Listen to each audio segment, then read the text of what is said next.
God has given us life to live, and that life is best lived by grace.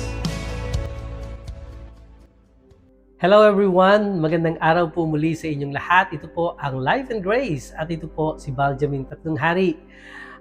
Natutuwa po tayo sa Panginoon na kayo po ay patuloy na sumusubaybay sa programang ito at naniniwala tayong patuloy na kayo po ay mayroong natututunan sa inyong pamumuhay Kristiyano. Tayo po ngayon ay nagpapatuloy sa ating aklat na pinag-uusapan ngayon, ang aklat po ng mga taga-Pilipos na sinulat po ni Pablo. At sa episode po natin ngayong araw na ito ay may pamagat po itong Always Rejoicing in the Lord. Hinango po natin po, kinuha po natin sa Philippians chapter 4 verses 1 up to 4. Magsimula po tayo. Now, finally po ay nasa huling chapter na po tayo ng chapter 4, ang atin pong pinag-aaralang epistle ni Paul para po sa mga taga-Philippians.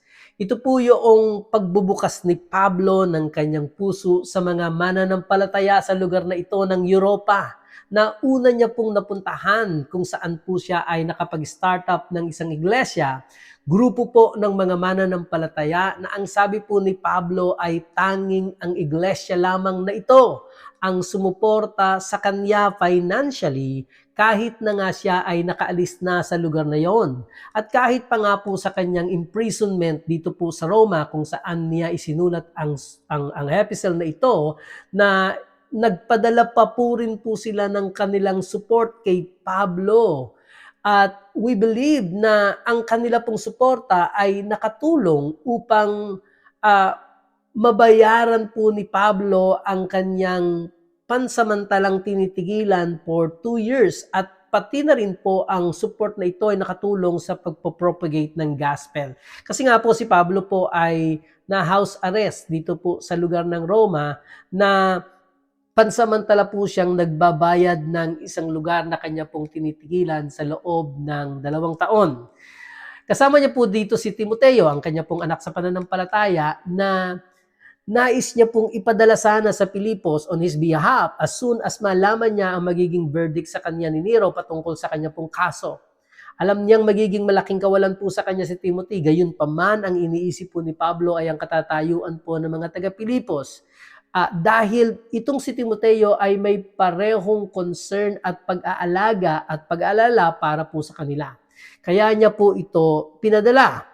Pero minabuti niya pong ipadala kaagad, agad-agaran ito pong si Epaphroditus, dala ang liham na ito para maibsan naman po ang mga alalahanin ng mga taga-Pilipos dahil nabalitaan nilang ang kanilang kaibigan at ang kababayang ito ay nagkasakit na halos niyang ikamatay.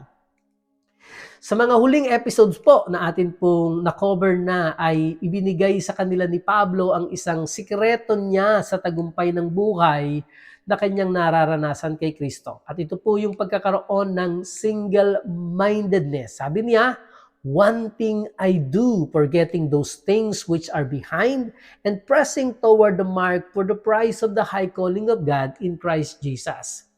Nasabi po natin nung nakaraan na ang singleness of purpose and vision is a necessity to a victorious Christian living. Kasi nga po, we cannot reach forward until we get free from the past sa mga ating nakaraan. And Paul was shooting for the calling of God sa kanyang buhay. Kaya naman po, tayo rin naman ay dapat ring magpatuloy na nagmamatulin sa pagtakbo upang maabot ang dakilang panawagan ng Diyos sa atin pong mga buhay. Kung paanong ang Panginoong din naman, ang ating Panginoong Yesus ay nagmamadaling bumabalik upang maigawad sa atin ang ating mga gantimpala. Hindi tayo dapat tumigil sa mabubuting gawa na atin pong ginagawa. We should keep doing the things that God asked to the place where we are. Alam niyo po, sa totoo lamang, we need to do more. It is not about just surviving sa buhay na ito, but it is more about growing and winning. Tungkol po ito sa paglago natin at sa pananalo sa buhay na ito. Sinabi po natin, dinagdag natin, that if we started by grace, we should continue by grace and let this grace move us to accomplish more para po sa kaluwalhatian ng Panginoon. Kaya nga po at the end of chapter 3, Apostle Paul encouraged the Philippian Christians, assuring them na sinasabi niya, for our citizenship is in heaven. Pinapatibay niyang lalo yung kaniyang naunang mga statement na kalimutan na ang nakaraan, ang mga dating bagay na sa atin ay naging mahalaga, ngunit sa pananaw ni Pablo ay isa lamang basura kung ihahambing sa kung ano mayroon tayo kay Kristo. Na tayo din ay magtumulin sa pagtakbo tungo sa panawagan ng Diyos na ang ating destinasyon, ang ating patutunguhan. We are heaven-bound. And added to this is our promised possession na ibibigay sa atin sa pagbabalik ng ating Panginoong Yesus. Yun po bang glorified body na katulad ng sa ating Panginoong Yesus nung siya po ay mabuhay na maguli? Wow! Ang ganda po nito, and I'm so excited na ako po ay makakatanggap nito at kayo rin naman ay makakatanggap nito pagdating at pagsalubong natin sa ating Panginoong Yesus. At kapag nakuha po natin ang kaisipan that we are citizens of heaven with all its benefits, ay na tayo po ay hindi na citizen ng earth na ito. It will radically influence our actions while here on earth. Na kahit nandito pa tayo sa lupa, mababago ang ating pagkilos, ang ating pananaw kung paano tayo mabuhay sapagkat ang ating kaisipan ay heaven-bound because doon tayo nabibilang talaga. So ipagpatuloy po natin ang ating pinag-uusapan. Magsimula po tayo sa Filipos Kapitulo 4, talatang 1. Ganito po ang pagkasabi ni Pablo. Kaya nga mga kapatid kong minamahal at pinananabikan, aking katuwaan at putong, magpakatibay kayo sa Panginoon mga minamahal ko. Well, obvious na obvious po sa verse na ito na si Pablo ay mayroong kakaiba. Meron po siyang special feelings for the Philippine Christians. Kasi nga po, 2 beses niyang binanggit sa verse na ito yung salitang minamahal. Idagdag pa natin yung salitang aking katuwaan at putong. Joy and crown. These terms ay nag-e-express na sila ay espesyal kay Pablo. Wow, tingnan niyo po ito. Kung natatandaan niyo po sa chapter 1, sabi po ni Pablo, I thank my God in every remembrance of you, always offering every prayer of mine with joy for all of you. Ito po yung sinabi niya sa chapter 1. Ang isang siguradong dahilan, kaya sila ganun ka-close kay Pablo, ay dahil sa kanilang partnership with him in the gospel. Sa pasimula pa lamang po ng Ebanghelyo. Babanggitin niya po ito sa chapter 4 na ito at ito po ay pag-uusapan pa natin ng gusto. Pinasimulan niya ang chapter na ito sa salitang kaya nga o sa wikang Ingles ay therefore. Hindi ba po kasasabi lang ni Pablo na ang Panginoon ay bibigyan tayo ng glorified bodies because of this wonderful reward to the faithful? Dapat lamang na magpakatibay tayo sa Panginoon. Alam po ninyo, yung salitang magpakatibay sa wikang Griego ay nagsasalarawan ng isang mandirigma, isang soldier na tumatagal sa gitna ng labanan.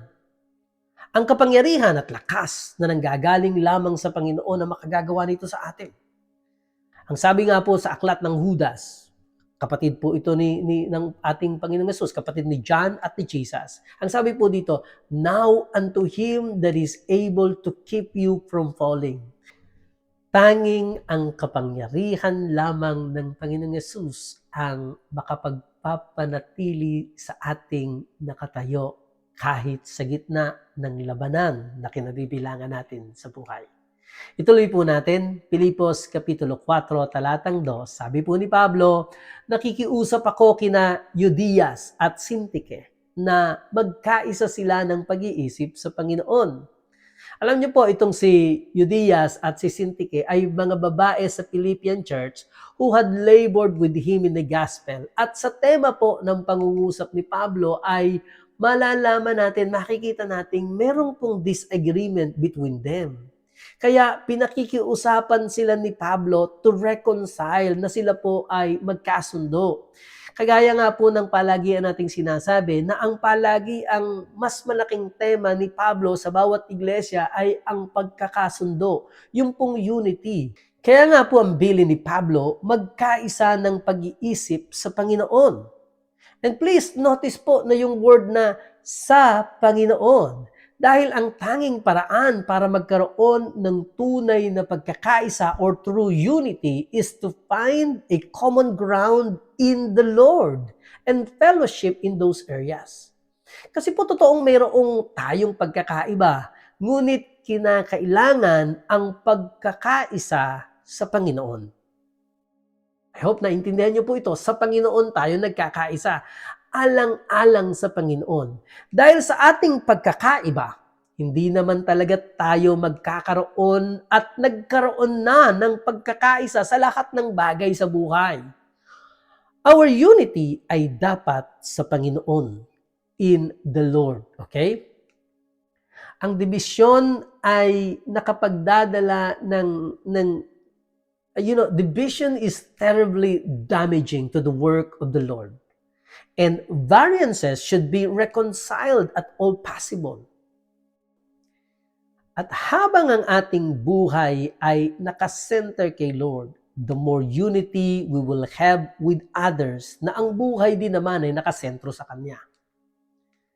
Naalala ko po ang pakiusap ni Pablo nung sumulat po siya sa Corinthian Church. Ang sabi niya po sa 1 Corinthians chapter 1 verse 10, nakikiusap ako sa inyo mga kapatid sa pangalan ng ating Panginoong Hesukristo na magkasundo kayong lahat sa inyong sinasabi at huwag kayong magkaroon ng pagkakampi-kampihan, kundi kayo'y mabuklod ng iisang pag-iisip at hangarin. Ang ganda po ng sinabi ni Pablo at kagaya po ng binanggit ko kanina, ito po yung palagi ang malawakang tema ni Pablo saan mang iglesia siya pumunta, na sila po ay magkaroon ng pagkakaisa sa pag-iisip, sa pananalita, sa mga desisyon sa buhay at pakikitunguhan. Tuloy po natin, Filipos Kapitulo 4, talatang 3, Oo, nakikiusap din naman ako sa iyo, tapat na katuwang sa pasanin na iyong tulungan ang mga babaeng ito, sapagkat sila'y nagpagal na kasama ko sa Ebanghelyo. At kasama rin naman ni Clemente at ng ibang aking mga kamanggagawa na ang kanilang pangalan ay nasa aklat ng buhay. Dito po ay nabanggit ni Pablo ang salitang katuwang sa pasanin. O sa wikang English po ay yoke fellow. At naglalarawan po ito ng magkasamang paghila o pagbuhat. Katuwang, yun po yung sinabi natin. Katulad ng dalawang baka na magkasama sa pamatok. Mas malakas po ang paghila ng dalawang baka na yoke together. Kapag po yung dalawang baka is yoke together, mag-iisa yung kanilang pamatok at magkasama silang humihila, mas marami po silang nagagawa. Sinabi rin na sila'y nagpagal na kasama ko sa Ebanghelyo. Sabi po ni Pablo. Sa ibang English translation po ay ganito po ang pagkakasabi, work side by side, sabi po ng Living Bible. Ang sabi naman po ng today's English version ay work hard with me. Yun po yung definisyon na ginamit ni Pablo. Ang iba, sabi naman po ng Jerusalem Bible ay a help to me while I was fighting. Sabi naman po ng New English Bible, who shared my struggles. So ito po yung mga katagang ginamit ni Pablo, kina Euodias at Syntyche. Ito pong sina Euodias, Syntyche at Clemente ay obvious na fellow workers, kamanggagawa ni Pablo who labored with him in the gospel. Dito po lamang nabanggit ang pangalang Clemente. Kung napapansin niyo po, at ibig sabihin ng kanyang pangalan ay marahan or mahabagin. Yun po ibig sabihin ng pangalan ni Clemente. At marami pong naniniwala na ang Clementeng ito ay siya ring naging bishop ng Rome during the end of the 1st century. Well, hindi po ito nabanggit sa Bible sapagkat dito lamang po nabanggit ang pangalan niya. But that is a good thing. Ang salitang aklat ng buhay na nabanggit po sa verse na ito ay katulad ng binabanggit sa Book of Revelation. Maraming beses po itong binanggit, itong the Book of Life. At hindi daw po tayo makakapasok sa presensya ng Diyos kung hindi nakasulat ang ating pangalan sa aklat ng buhay ng Kordero. Sinasabi po ito sa pahayag o sa Revelations chapter 21 verse 27. Yung pong the book of Lamb of the Lamb. Okay?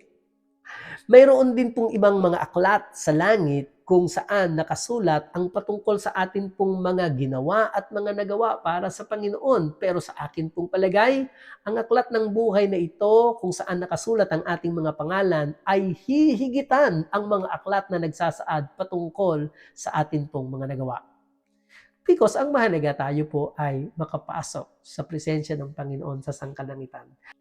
Natatandaan ko po si Jesus sa Luke chapter 10 ay kanya pong sinabi doon po sa 70 disciples na bumalik na tuwang-tuwa dahil sa authority and power na binigay sa kanila na maging ang mga demonyo ay sumusunod sa kanila. Ito po yung sabi ni Jesus sa Luke chapter 10 verse 20. Gayunman, huwag ninyong ikagalak na napapasakop sa inyo ang mga espiritu. Sa halip, ikagalak ninyo na ang inyong pangalan ay nakasulat sa langit. Wow, praise God.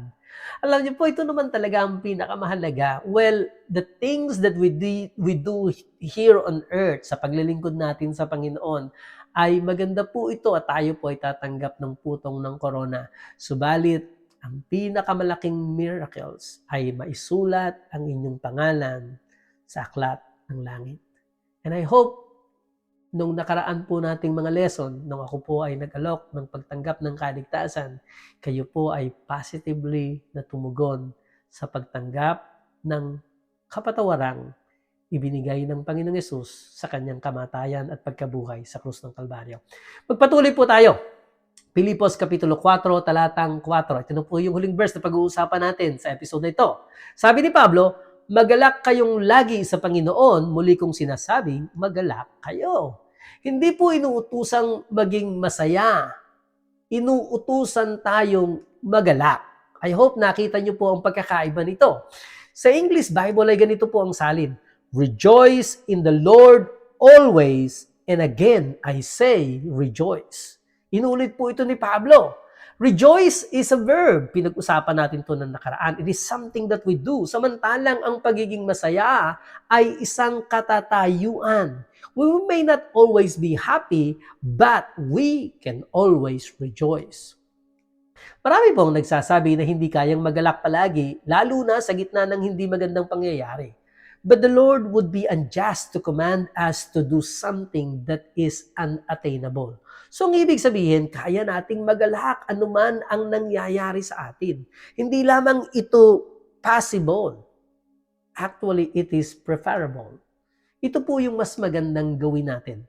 Alam niyo, kaya naman hindi kayang magalak ng ibang mga Kristiyano ay dahil hindi nila nalalaman na mayroon na silang kagalakan sa loob nila. Ang kagalakan o ang joy ay bunga ng banal na espiritu na tinanggap natin ayon po sa Galatians chapter 5 verse 22.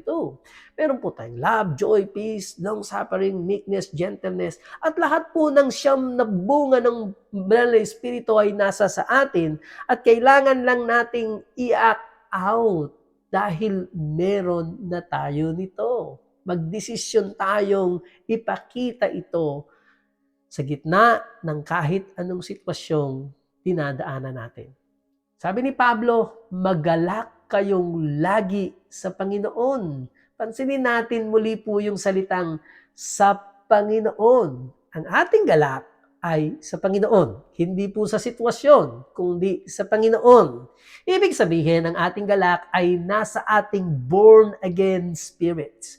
Joy doesn't come from the outside in response to our circumstances.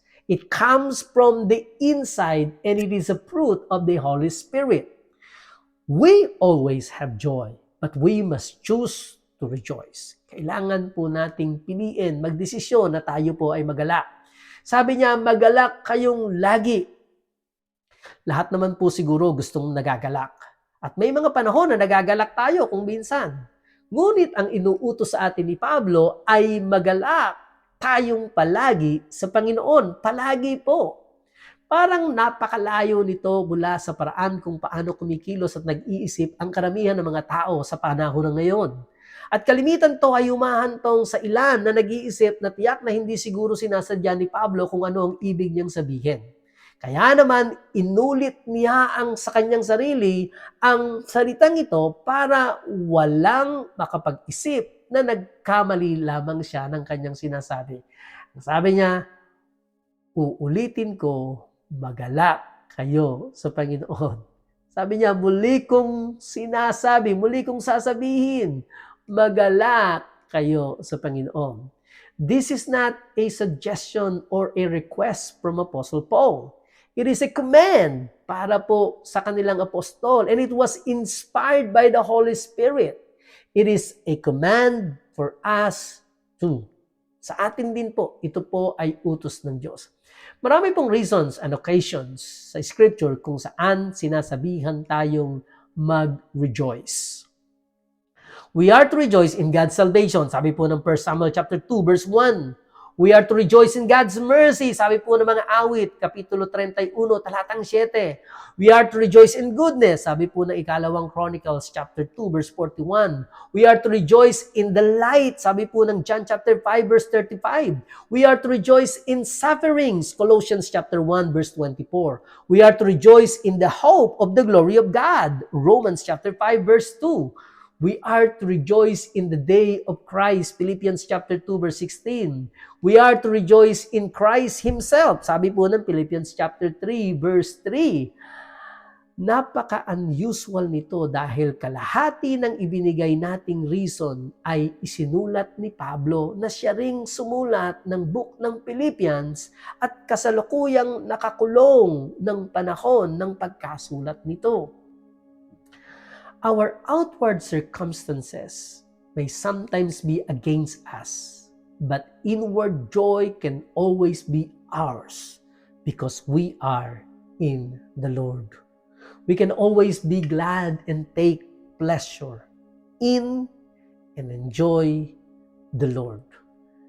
Sa pagtatapos po ng ating episode for today, I don't think I can say enough what the Lord has commanded us, na tayo po ay magalak sa Panginoon, na naman ang sitwasyong iyong dinadaanan at pinagdadaanan ngayon, kaya mong magalak sa Panginoon. Kailangan mong maintindihan na ang joy ay on the inside of you kung ikaw ay isang born-again believer. You just need to decide for yourselves that no matter what is your situation, you will choose to rejoice because it is pleasing unto the Lord. Ito po si Benjamin Tatlong Hari. Ito po ang Life and Grace. Nagsasabi sa inyo, life is best lived by grace. Shalom!